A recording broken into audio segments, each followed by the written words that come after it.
ચેતુસ kitchen. તો આજે આપણે 10 જ મિનિટની અંદર તૈયાર થાય એવું આપણે ગુંદાનું અથાણું તૈયાર કરશું। તો આજે આપણે અહીંયા ગુંદા લઈ લીધા છે અને ગુંદાને આપણે ઠળિયાથી અલગ કરવાના છે અને આ ટોપીનો ભાગ પણ કાઢી લેવાનો છે। અને અહીંયા આપણે 1 ચમચી વરિયાળીનો દરદરો ભૂકો લીધો છે અને 2.5 થી 3 ચમચી જેટલા આપણે અહીંયા રાઈના કુરિયા લીધા છે અને 1.5 ચમચી જેટલા મેથીના કુરિયા લીધા છે। આ મીઠું, તેલ અને રેગ્યુલર મસાલાની અંદરથી જે મસાલાની જરૂર પડશે એનો આજે ઉપયોગ કરી અને ટેસ્ટી એવા 10 જ મિનિટની અંદર તૈયાર થાય એવું ગુંદાનું અથાણું આપણે આજે બનાવશું। ગુંદાના ટોપીના ભાગથી આપણે અલગ કરી લેવાનું છે। આમ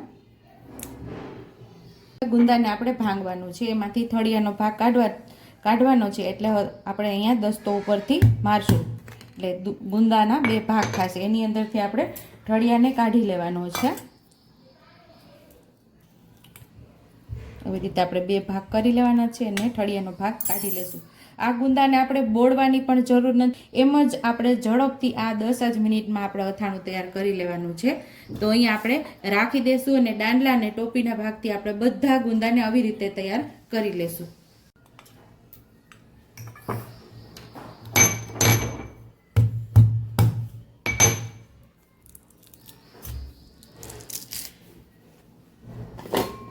અને જે વડે ન કરવું હોય તો એના દાંડલાથી પણ આ ઠળિયો બહાર નીકળી જાય છે। જો આવી રીતે ઠળિયાથી અલગ કરીને બધે આવી રીતે આપણે ગુંદાને 2 ભાગ કરીને સાઈડ ઉપર રાખતા જઈશું।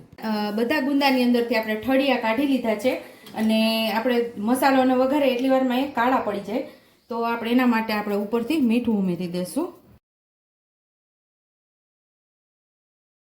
આને આપણે ખાટા પાણીમાં બોળવાની કાંઈ જરૂર નથી, આવી રીતે મીઠું ઉમેરી દેવાનું છે અને હળદર પણ ઉમેરી દેશું ઉપરથી।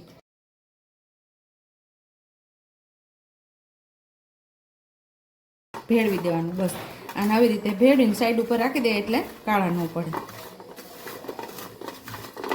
આપણે 2 પાવડા જેટલું તેલ ઉમેરશું। આ તેલ આપણે મસાલાના વઘાર માટે તૈયાર કર્યું છે।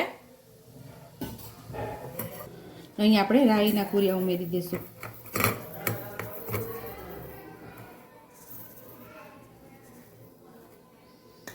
અને અહીંયા મેથીના કુરિયા ઉમેરી દઈશું વચ્ચે।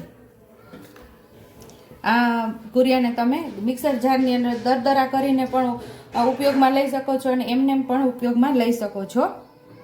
અહીંયા આપણે 1 ચમચી જેટલી વરિયાળી જે દરદરી કરેલી એટલે કે આખા પાકી ખાંડેલી એને આપણે અહીં ઉમેરી દઈશું। અહીંયા તેલ આપણું એકદમ સરસ ધુવાળા નીકળે એવું ગરમ થઈ ગયું છે, તો હવે આપણે આને સાઈડ ઉપર ઠંડુ થવા દઈશું અને ગેસને આપણે બંધ કરી દઈશું। હવે થોડું આપણું તેલ ઠંડુ થવા દીધું છે અને હવે ઉપરથી આપણે તેલને ઉમેરી દઈશું।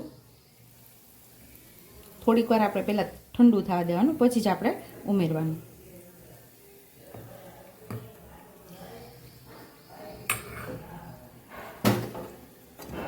અને પાછું ઢાંકી દઈશું આપણે।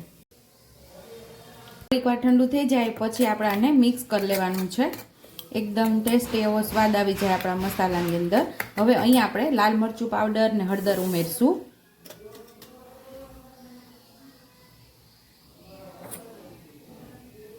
બે ચમચી જેટલું લાલ મરચું પાવડર, 1 ચમચી જેટલી હળદર। હવે આપણે મિક્સ કરી લઈશું।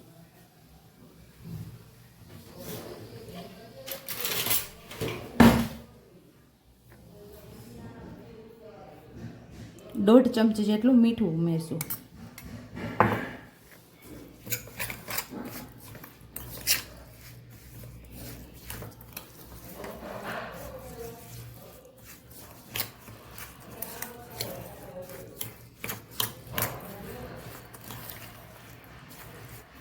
અહીંયા આપણું મસાલામાં થોડું લાલ મરચું ઓછું લાગે છે એટલે અહીંયા ઉમેરું છું 1 ચમચી, એટલે કુલ આવી નાની 3 ચમચી જેટલું લાલ મરચું પાવડર થયું।